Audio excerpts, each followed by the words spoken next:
Un jour, une histoire. Une lecture dans la série Les aventures des jumeaux Siméon, l'œuvre de Cressida Cowell. La présente histoire s'intitule Les jumeaux viennent au secours d'un hadrosaure. Il y a très longtemps, le soleil brillait sur un monde sauvage, fantastique, et des marées volcaniques bouillonnants et fumants. La famille Siméon, la toute première à avoir inventé une machine à remonter le temps, avait décidé d'aller étudier l'ère des dinosaures. En haut de l'arbre qui abritait la maison des Siméon, professeur Pablo s'adonnait à l'un de ses passe-temps préférés, le chant. Il ne chantait pas très bien, mais personne n'osait le lui dire, par peur de lui faire de la peine. Le reste de la famille portait donc des bouchons d'oreilles. Au bout d'un moment, malgré une forte pluie, professeur Pénélope Siméon suggéra aux enfants de sortir et de laisser professeur Pablo Siméon à son chant. Tout était très humide dehors, mais c'était bien plus tranquille. Tout le monde enleva ses bouchons d'oreilles avec un soupir de soulagement. Nous ne pouvons pas résoudre le problème de Pablo et de sa passion pour le chant, mais quitte à être sous la pluie, faisons quelque chose d'utile. Je voudrais résoudre le problème du Parasaurolophus, déclara professeur Pénélope. Le Parasaurolophus appartient à une famille de dinosaures qui s'appelle les hadrosaures, expliqua-t-elle en montrant une photo aux jumeaux.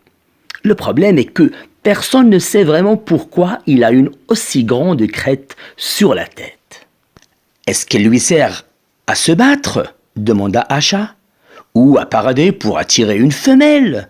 ajouta Alfie. « Elle lui sert peut-être à respirer sous l'eau comme un tuba ?» proposa Ted. « Ou peut-être pour se chatouiller les uns et les autres ?» ajouta Tulip. « En voilà une drôle d'idée !» s'exclama Asha. « Ce sont parfois les idées les plus farfelues qui sont les meilleures, dit professeur Pénélope. Personne ne le sait vraiment, mais nous avons l'occasion de le découvrir. Trouvons la réponse à cette question sur le Parasaurolophus. Ils trouvèrent très rapidement des empreintes de Parasaurolophus qu'ils suivirent jusqu'à ce qu'ils découvrent un petit dinosaure enlisé dans une mare de boue. Alfie prit une corde et l'enroula autour du petit dinosaure.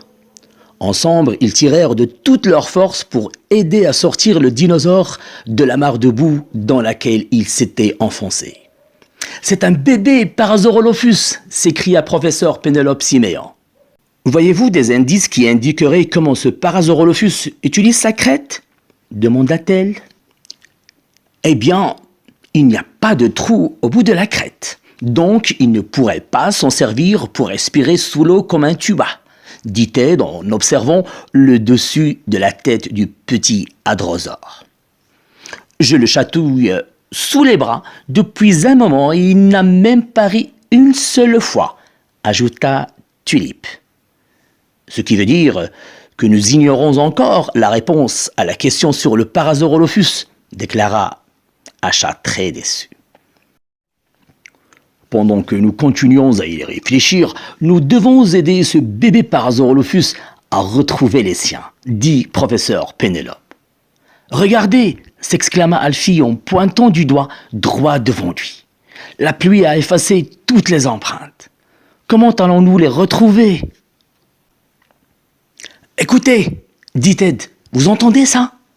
Loin, très loin, retentissaient des sons tels des trompettes distantes. Je pense que cela pourrait bien être le troupeau du Parasaurolophus qui appelle ce bébé, dit Ted. Si nous suivons ce bruit, nous trouverons le troupeau. Les jumeaux Siméon et professeur Pénélope suivirent donc le bruit sous la pluie jusqu'à ce qu'il devienne de plus en plus fort. Et effectivement, ils se retrouvèrent nez à nez avec le troupeau de Parasaurolophus qui s'abritait de la pluie sous de grands palmiers. Certains dinosaures se tenaient sur les pattes arrière, tandis que d'autres étaient à quatre pattes. Le bruit que faisait le troupeau de Parasaurolophus était amplifié par la taille de leur crête. Il était si fort que Tulip, Ted, Alfie, Asha et professeur Pénélope durent remettre leurs bouchons d'oreille. Le bébé Parzorolophus émit un son joyeux, plus aigu que les adultes, et s'empressa d'aller rejoindre sa famille. « Il chante, dit Alfie, gaiement. Nous savons maintenant à quoi servent les crêtes des Parzorolophus. Elles leur servent à chanter. Quelle idée farfelue! Les idées farfelues sont parfois les meilleures, dit professeur Pénélope. Nous avons résolu le problème des Parzorolophus. Excellent travail! Il ne reste plus qu'à trouver comment rentrer à la maison. Il pleut si fort que l'on ne voit presque rien. En effet, ils faillirent se perdre sur le chemin du retour, car il pleuvait à torrents.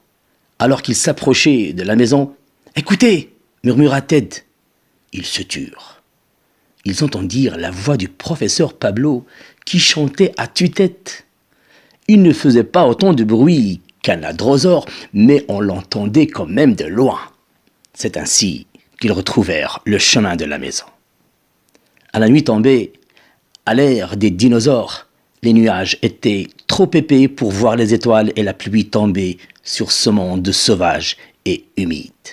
La famille Siméon, quant à elle, était bien au chaud dans sa maison dans l'arbre. Tous les membres de la famille dormaient profondément. Enfin, presque tous. Professeur Pablo dormait déjà. Ils avaient résolu le problème des Parzorolophus, mais pas celui de professeur Pablo.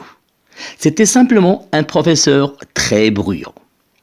Heureusement que Pablo n'a pas de crête comme un adrosaure, dit professeur Pénélope en mettant ses bouchons d'oreille. Les ronflements de Pablo n'étaient pas aussi forts que son chant, mais il était quand même assez fort.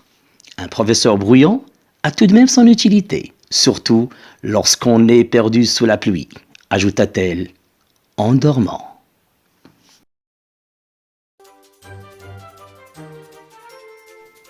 Ainsi se termine notre histoire. À retenir quand même. Les Parzorolophus pouvaient mesurer jusqu'à 10 mètres de long, soit la longueur de 2 éléphants.